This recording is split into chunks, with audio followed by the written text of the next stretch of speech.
যশোরের ঝিকরগাছায় মাথাবিহীন এক শিশুর জন্ম হয়েছে।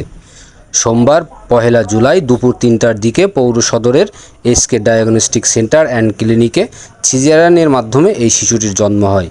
এসকে ক্লিনিকের স্বত্বাধিকার মারুফ হোসেন জানান, শুক্রবার দুপুর ১২টার দিকে উপজেলার সদর ইউনিয়নের মাহবুর রহমানের স্ত্রী স্বপ্না খাতুনকে সিজারিয়ান অপারেশনের জন্য ক্লিনিকে ভর্তি করা হয়। আগে থেকেই আল্ট্রাসোনোগ্রাফি করার পর বাচ্চাটি বিকলাঙ্গ বলে ধরা পড়ে। এদিন সন্ধ্যা ৭:৩০টার দিকে বাচ্চাটা মারা যায়। অপারেশন করা গাইনি চিকিৎসক আঞ্জুমান আরাইলুরা জানান, বাচ্চাটির মাথার খুলির হাড় পরিপূর্ণভাবে তৈরি হয়নি। এটা জন্মগত বিকলাঙ্গতা। মেডিকেল ভাষায় এটাকে এনেনকেফালি বলে। এ ধরনের বাচ্চা সাধারণ জন্মানোর পরেই মারা যায়। সর্বোচ্চ ৭২ ঘন্টা পর্যন্ত এ ধরনের বাচ্চা বেঁচে থাকার হিস্ট্রি আছে।